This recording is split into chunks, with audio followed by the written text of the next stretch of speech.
I'd like to do, if I could, if I have y'all's approval, I'll just stay right here and we'll talk like this. Sounds good to me. Good? Sounds like a plan. Yeah, man, why should I be up there on the mic? Recording, can you pick you up? Is this okay? That's perfect. All right, good, because, this is more like a little round table thing. Ooh. And we can just deal with catch as catch can. I've always been fascinated by the old things that people are forgetting, you know? There's a couple old comedy teams that nobody remembers unless you're avidly searching them out, like Clark and McCullough, and Wheeler and Woolsey. They were actually quite funny. I met some people that the only people that I met in the world that ever knew about these guys were members of the Sons of the Desert, the Laurel and Hardy Club. Excuse me. There were tropes back then that played around that came from older stuff. Everything, nothing is new. Everything's borrowed from something older. And one trope was the crazy German professor lecturing a bunch of unruly kids. He'd always have big old glasses, a crazy mustache, flyaway hair, and usually a cigar, and the graduation robe, the scholarly robe and mortarboard. And he'd jump around in front of all the students, and they wouldn't be listening, and he'd be given this demented lecture on anatomy or astronomy or something else, and it was always disjointed. And several people came away from that looking that way. Groucho Marx with the glasses and the cigar and the crazy hair. George Burns with the cigar and the big round glasses later on because he needed them. He was actually more subdued than that. He didn't play that, but he borrowed some of those elements. And Wheeler and Woolsey. Wheeler and Woolsey.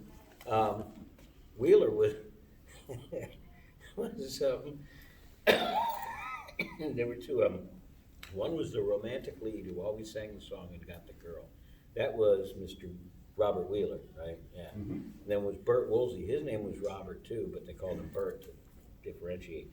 He was painfully thin. I think he died of some kind of liver disease. He always wore these loud checkered suits, and he was like a stick.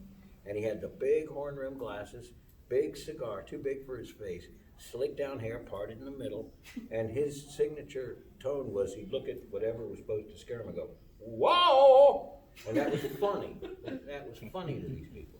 They were easily amused back then because they were watching these two cavort around on the screen. And they always sang a song together. Spanky McFarlane of the Little Rascals made his screen debut on a Wheeler and Woolsey movie. And they were kind of funny because they were quaint. You know, they were, they had one called, they always had clever titles like Peacherino or Kentucky Colonel. And what would happen was they're, just like the Stooges, they were bums in the Depression trying to get a job or get a meal or something like that. And they'd scheme on something, some rich person or some get-rich-quick scheme, and something would go terribly wrong. They'd find a little dog or a puppy or a little orphan girl, and they'd try to help because they were, you know, they were good-hearted. And then it would backfire on them, and the big tough bully would always be gunning for them. And Bert Woolsey would go, "Whoa!" and they'd run away, and that was the movie. But they did it so well, and they had some really good jazz music in there that they survived. And from what I understand, on Broadway, before they started into films, they were the Marx Brothers' big main competitors. They were actually competition for the Marx Brothers. Now, if anyone doesn't remember the Marx Brothers, you've got to go do your homework. Because Everybody's heard of the Marx Brothers, even if you don't know what they did. right, their profile, you know, you got Groucho with the, you know, they still make the glasses with the little mustache and the you know, everything like that. And people don't, as far as I'm concerned, they don't remember enough about Zeppo. Nobody can be expected to remember Gummo. They were all brothers, and Gummo never made any movies. And I don't know, they, from what I've read, all the brothers said he was the funniest one, but how can we ever know, because he was never in the films. But Zeppo always played the straight man, the pretty boy. He sang the song, and he always got the girl. And the other three always had their strictly defined characters. Groucho was the leader, and he was a crazy German professor, blah, blah. He didn't have the accent, but he was a wisecracker. Chico was the, and not many people know that, a lot of people call him Chico, but it was Chico, because he was always chasing chicks. And he was the immigrant. He stood for the immigrant. And the same argument that's going on today was going on back then. It's like restrict immigration. We don't want these strangers here. And he had this outrageous little Italian accent thing, and he'd always play dumb. But he was smarter than everybody in the scene. And Harpo was an angel, a ragtag bum of an angel. He was like this heart of gold, never said a word, pulling magic out of his tattered coat. Hot cup of coffee, lit candle, you know, a lollipop for the crying girl. And when he did speak, it was at, here's another comedian of mine that's a favorite of mine that's being forgotten, is Alan Sherman. I don't know if you ever heard of him. Oh, yeah. You know, yeah, okay.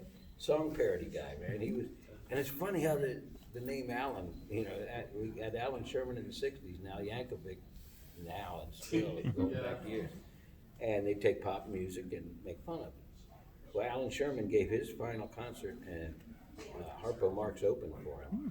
And after not speaking for most of a century, he came out and addressed the mic and said, "Now, as I was about to say in 1903,"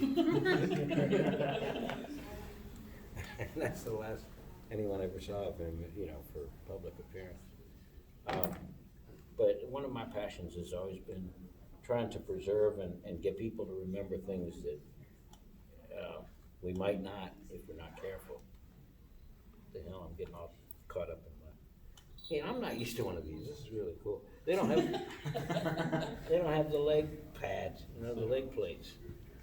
And it makes it kind of hard for my good friend Brad, who's pushing me around. He's Yeah, always pushing me around. I saw him like pivot you where Yeah, you like belong. doing a wheel. It's like, I said, just picture me as a big FedEx package. Yeah, just them big He's on a hand truck, yeah. But so, you know, there were so many people that came and went. Clark and McCullough were, or am I thinking of the Ritz brothers?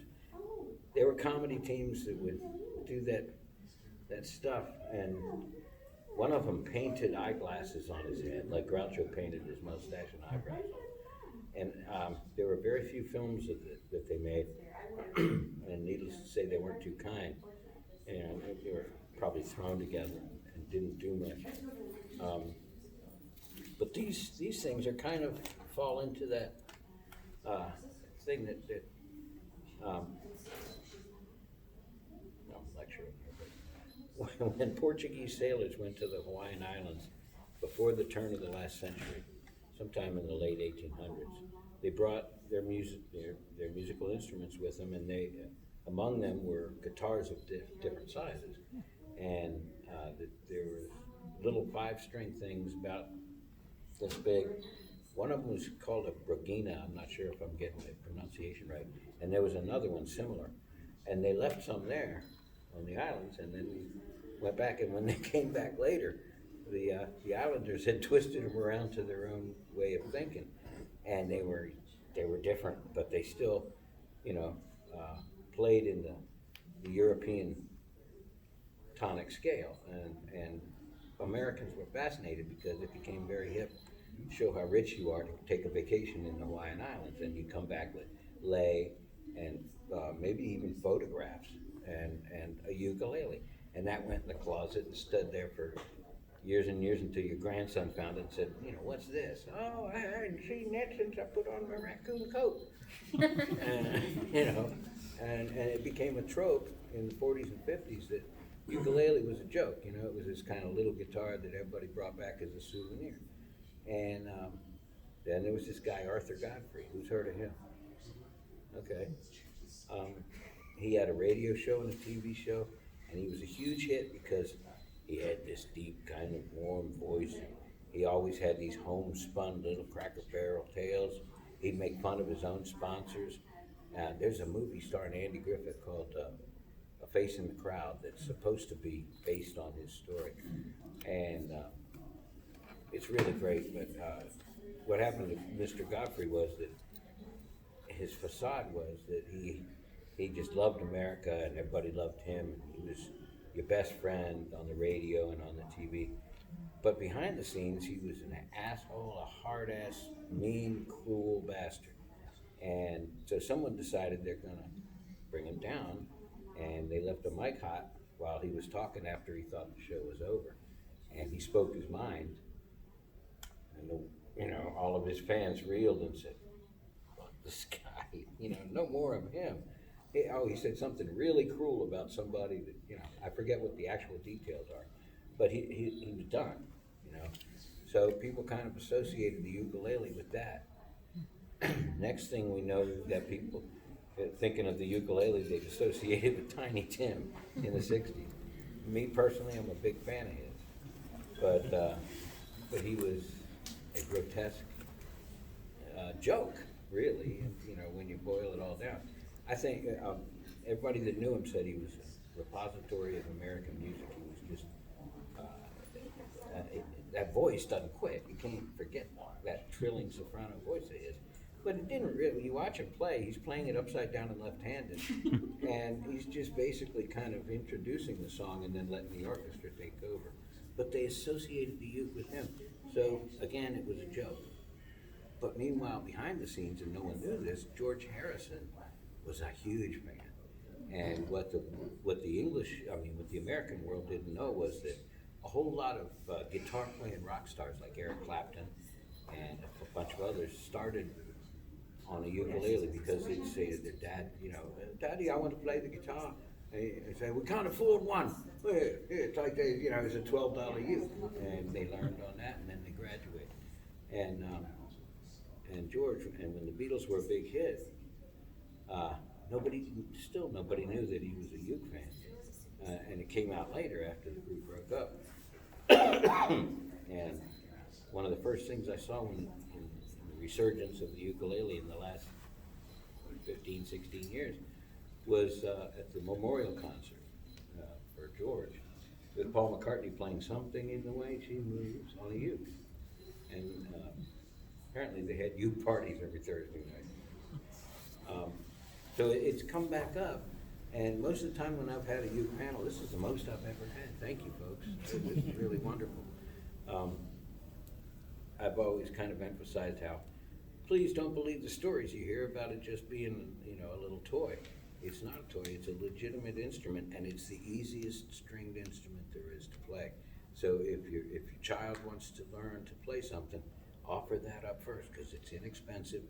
You get a nice one, and it's easy to play, and now there's stuff online where you can play any song you want to. And so that was a cultural divide between America and England. England has known about the uke all along, and Americans brought it back first, which strikes me as odd. Now this thing, the banjolele, and who's the guy talking to me about recording? Oh, he was saying he has a gitlele. It's a hybrid guitar and ukulele. And I want to see that, because he said it has 6 strings. There's a cultural divide that I've actually checked out and tested. You ask any American, "What's this?" And they'll say, "Oh, a little banjo?" And no, it's a ukulele, because it's, GCEA. But it's got a banjo head that gives it that brassy sound. But they'd never heard of it, and it's been around for 100 years. And you go to England, or Scotland, or Ireland, or Wales, and ask them, "What's this?" "Oh, it's a banjolele." Of course it is, because it's been very popular in bluegrass and folk music and everything around there. It's very conducive to playing simple songs, pretty songs, and ethnic songs. It's real easy to play, because once you learn how to bar something, and it's nylon string, so it's not going to cut you up like a guitar does. You put your finger across there, and you learn about your sharps and flats real quick. And there's only so many places your 3 other fingers can be. Kathy Fink and Marcy Marxer said, "You only got 4 fingers. This thing's only got 4 strings. Go for it." And it makes perfect sense. And God bless those Hawaiian Islanders that took complicated European instruments and made them simple. So I'm gonna play a song for you, I guess, if I can manage to sing. I think my most recent song is called Granny, and I think I'll play it on the traditional one. And if you've heard it already and are bored with it, sorry, but I'm gonna play it anyway. You do you, sir. I grew up, my dad was from Virginia, my mom was from Colorado, and she was born of Swedish immigrants. So there was a lot of, I'd never learned that much about the Swedish music or somewhat about food and culture. Some of the older people in that side of our family spoke Swedish. But my dad's family and his brothers, his mom, actually had a lot more of influence, and the country music abounded. And we grew up with listening to, not the Carter family, although my dad was treated Pop Stoneman, who was somebody of note, if you know anything about mountain music. But we listened to the Kingston Trio and, you know, things like that that were strongly influenced by country music. My dad loved, people that I didn't like at the time. Buck Owens, you know, but that was country, and it came from a longer tradition that I learned that I actually really liked, which is bluegrass. So anyway, I wrote this song. I'm gonna sit in a chair that has more arm. Yes, he can walk. Miracle. This one's called Brandy. Sorry if you've heard it already.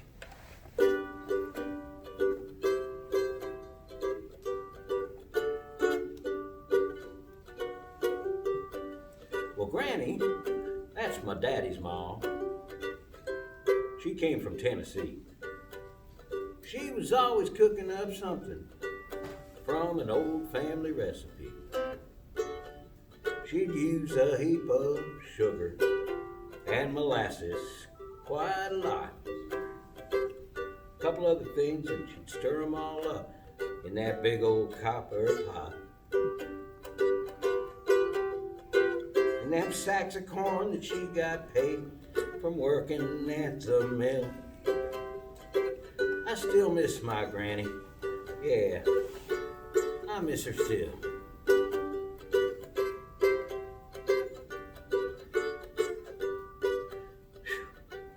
Catch my breath here. Granny never cut no corners. No, she made everything right from scratch. She used to say, "We're cooking up sunshine," as she'd fire up another batch. And folks downwind could always tell when Granny started into cooking.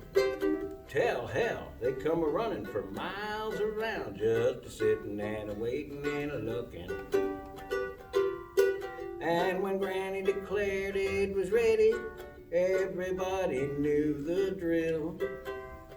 I still miss my granny. Yeah, I miss her still.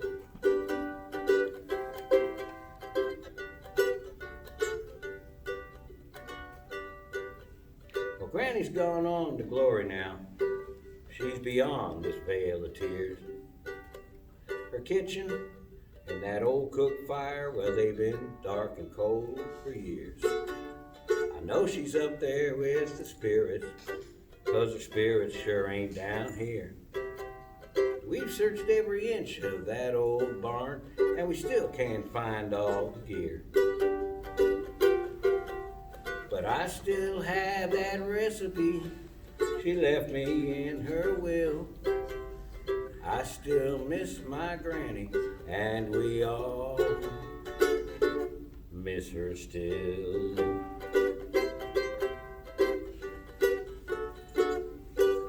Am I not too subtle?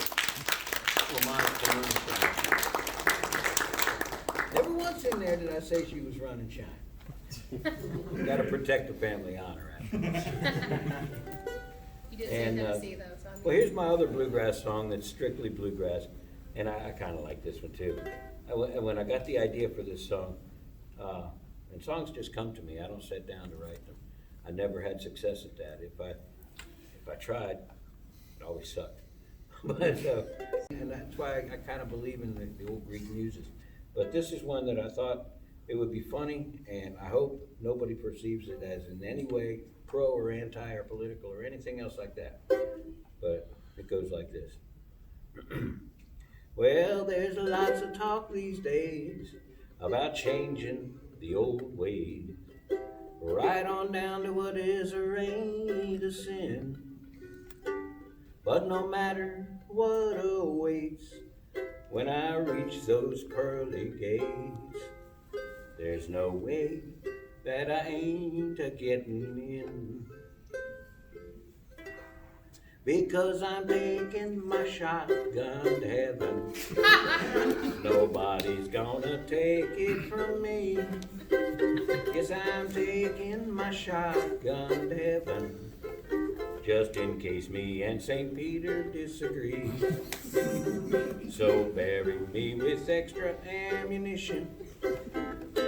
You never know, I might need to reload. And please don't bother with a cremation, unless you want that sucker to explode. Because I'm taking my shotgun to heaven, and maybe a pistol or three. Yes, I'm taking my shotgun to heaven. They've already done a background check on me.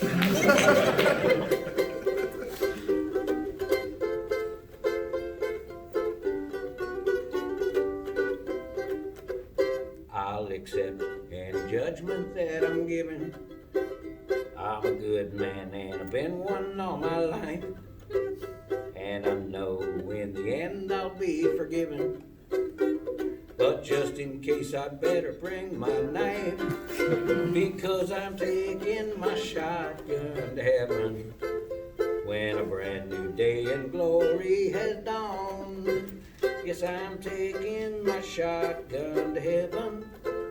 I'll be armed and ready for the great beyond. Yes, I'll be armed and ready for the great beyond.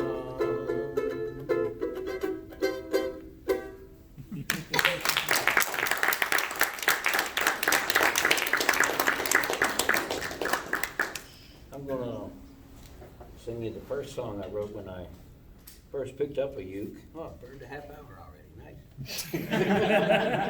Thank you for your help. Long before I got this one, I had, oh, here's an interesting story about the rise again of the ukulele. I've noticed in my experience with it, just the way I am, what I laid out for you earlier was that in the 20s, in the teens and 20s, it was very popular, and then in the 30s, it died back down, and in the 40s, it kind of laid low. There was a war going on after all. In the 50s, it picked back up, and in the 60s, it rose to new heights, but known and unknown with Tiny Tim and George Harrison. Then in the 70s and 80s, it fell out again, and somewhere in the 90s and 20s, it picked up again, and one day I woke up and said, you know what? I want a ukulele. I already knew. My brother had one. It was in the garage. Nobody played it. Nobody, cared. And I said, I want a ukulele. And then I saw him in that comic strip Baby Blues, little Hammy and everything. Mm-hmm. He says to his mom, I want a ukulele. And it was in crossword puzzles.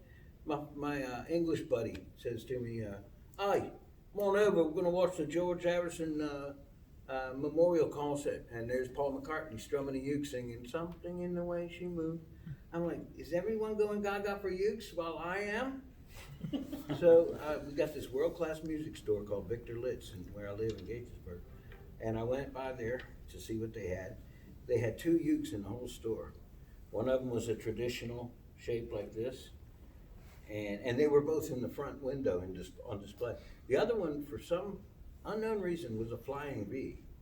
And not a solid body. It was a hollow wooden body, like a uke, but it was Had those two tails on it. I couldn't explain it. So I bought the traditional one, took it home, and I couldn't tune it because it was pegged through the head kind of purist thing, and they wouldn't stay tuned. So I took it back the next day, as per their policy. I went to another world-class store that we got close by at Tacoma Park, the House of Musical Traditions, and I bought a better one. I still have it. And it played much better, and I started learning on it. But meanwhile, ukes were popping out of the woodwork. Everybody started adoring the ukulele at the same time I did. And this trend rose. Jake Shimabukuro, anybody seen him play? He's amazing. He is the guy that like shreds on YouTube, like he's a kid? Yeah, While My Guitar Gently Weeps is one. Yeah. Young Hawaii, younger than me, Hawaiian guy, everybody's younger. And he's just, I've seen him in concert twice. Once with the Air Force Band, once in front of another orchestra. I mean, just freaking amazing. So anyway, I bought and started learning with the traditional one. And I got the, guitar players call it the guitar acquisition syndrome. I call mine the uke acquisition syndrome. And, you know, you get one and you fall in love with it so much you buy another one. And that's another really cool thing about ukuleles is they're, for the most part, pretty inexpensive. You can spend as much as you want on one, but you know, you can start at $35 and get a good one, and go, you know, to the sky. So anyway, I had about 5 of the traditional ones. This one's interesting. I have its twin at home. These are slim lines. Usually they're a little thicker in the, you know, profile that way. But I started playing with these other guys who play guitars and keyboard and a fiddle. And, you know, it's hard to match the volume with those big steel stringed instruments. And, well, violin is gut, but it's still louder because it's more acoustically. Oh my goodness, violin, man, I got all the respect in the world for violinists. Because ain't no frets, and you're doing 2 things, you're fingering and you're bowing. Oh my goodness. A good fiddler is just pure gold. Caps off the group sound. You know? But anyway, so I went and got this thing for volume, and I just fell absolutely in love with it. And it's a banjo-lele. It's a ukulele, but it's got a banjo head, just to make it louder and so you can knock its head against the chair. And it's also got that brassy, twangy sound. So it sounds sort of banjo-ish. And now here's the interesting cultural divide. Like I told you before, you go ask anyone in the UK what it is and they'll know. Ask anyone in America, they're like, I don't know, a little banjo? And I've had people that were baffled talking to them. No, it's actually a ukulele. So it's a banjo? No. Listen to me, read my lips. It's a ukulele with a banjo. Anyway, the first song I wrote when I got, let me tune this up a little.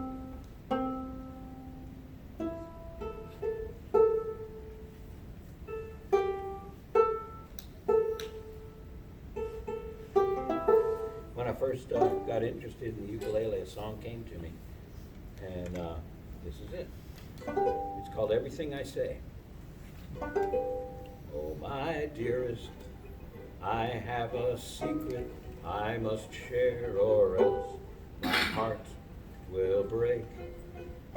Oh, alas, this burden I can no longer bear, and so this confession I made. Don't believe anything I tell you, darling, everything I say is a lie.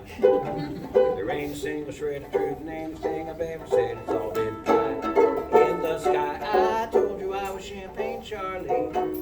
Really, I'm just 6-pack Pete. I told you I roared around town on a Harley, but all I got to roaring is my 2 flat feet. Oh yeah, the clothing and the cars were rented, the names and the places all invented. Baby, when I said it, I really meant it. But everything I say is a lie. Cue the horns.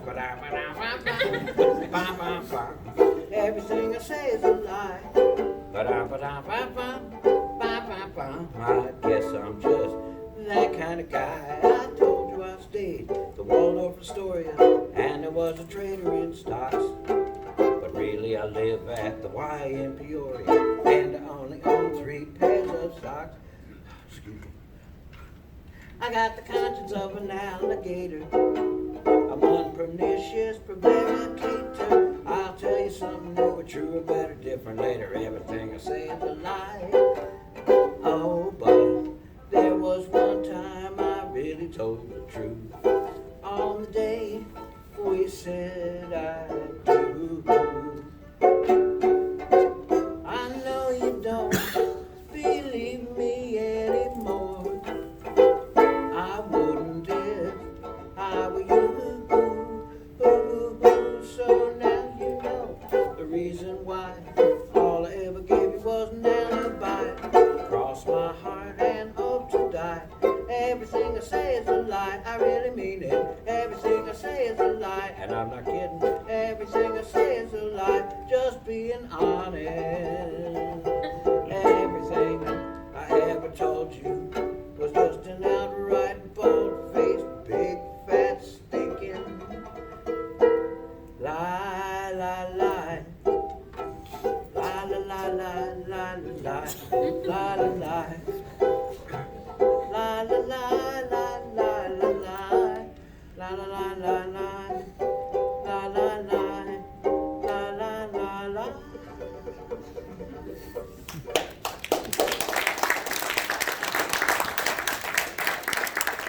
Well, they didn't know every phrase of that. That came from me. Paul Simon ripped me off.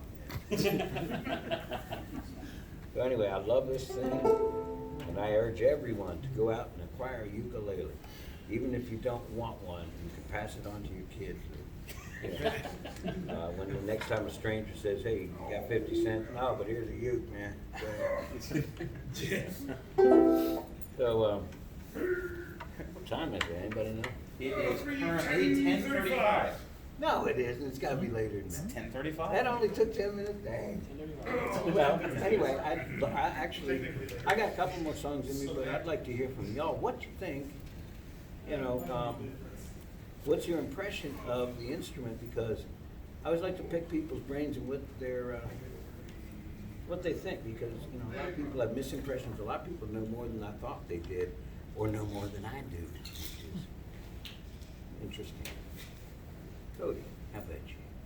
You've known me too long. I've influenced you.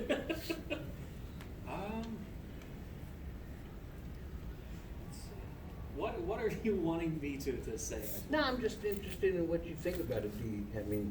Everybody thinks a lot of the guitar because it's rock's heartbeat, Right. And piano people are intimidated and impressed by it. So I don't know. I'm interested in. Okay, let me be more specific. Has anyone had any kind of, like me, mind-changing experiences where they rethink their opinion about the instrument? It's like, wow, I didn't know that. Yesterday in the hallway out near the jam room, there was an acoustic jam, and there was maybe half a dozen ukuleles all jamming together, and I'd never heard it like that before. It sounded almost like, what do you call it?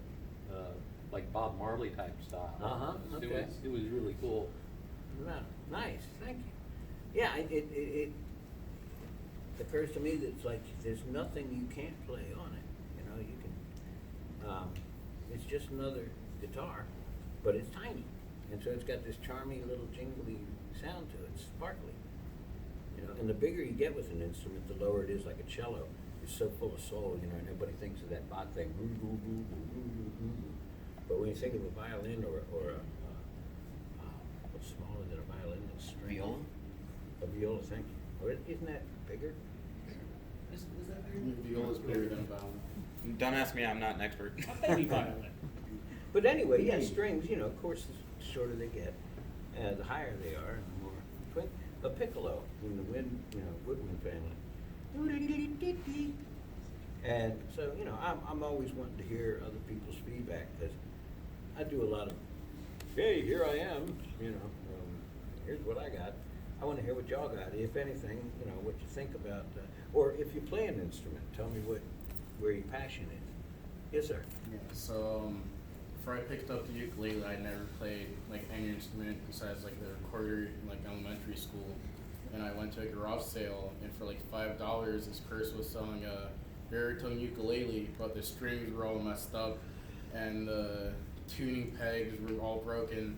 I was like, you know what? I'll get it. It's only $5. I bought it. Spent $20 on Amazon getting new strings and fixing the tuning pegs. After like 2 hours of trying to figure out how to tune it, I was like, well, spent 2 hours. I'm gonna learn how to use it, and I've had it since the summer. So it's been a few months now. It's like my favorite instrument ever. I love cool. it. I went to Canada. I bought myself like another baritone.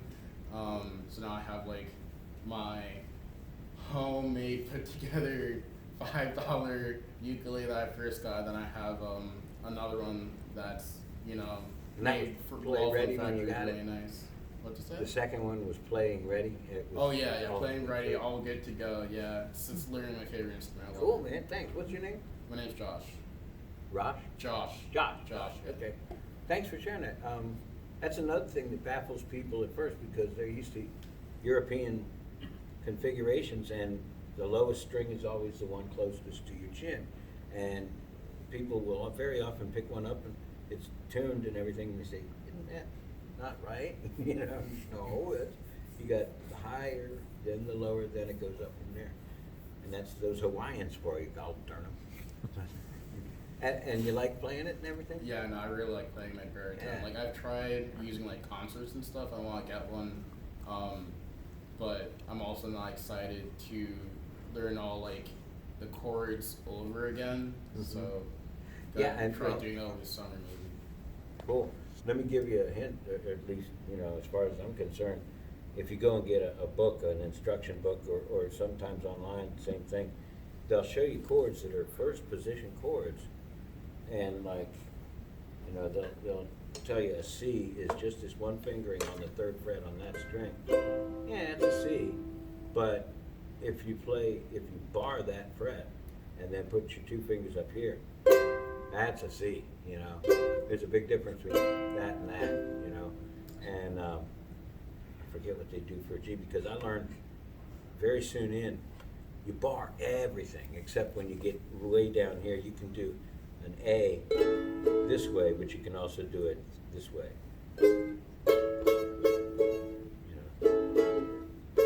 It depends on what's more convenient for your transition for the song. And I found that barring it makes it a lot easier for your other fingers to pronounce the chord. And it also really reveals your sharps and flats, because here's a G, and then you go up and your G sharp or A flat, then you're at A. And then, if you just remember, and I think of a piano keyboard, you got your black keys and white keys, and middle C is right there. You only got two sharps, and then you have two keys, and then you got three sharps, and it's kind of easy to picture in your head that way. But, that's cool, man. That's a good story. Yeah, thank you. I've seen some derelict ukes in secondhand stores too, and it's just sad, because this is a weak point, like on most stringed instruments, it'll break right there. And there's the old, like I told you about the first one I bought, a purists love where the peg's through the head. I think Martin still does it that way. The king of guitar, luthiers, and they still insist on putting the peg through the head, and that's going to get old and worn very soon, and it's not going to keep its tune. Give me a worm screw anytime. Anybody else want to speak? Yes, sir. Yeah, on the scale of going weak in the knees to going home with the sound man, where does the ukulele fall on the getting laid scale? Well, no one ever said, "Hey, is that the uke player's Porsche in the driveway blocking me?" But they do sometimes say, He's so cute. what was that? He's so cute. It's such a cute instrument. Right. I was gonna say, uke can do it. See what I did there? Ladies and gentlemen, Wes Johnson. I'll tell you what, to MAGFest to go. Wes took me to a music store where his nephew Yeah. works, and acquired for me a concert-sized uke with all kind of really neat etching in it called Granny. That was right around the time I wrote that Granny song, Yeah. and I treasure that thing. I think I have 7 traditional ukes and the banjolele.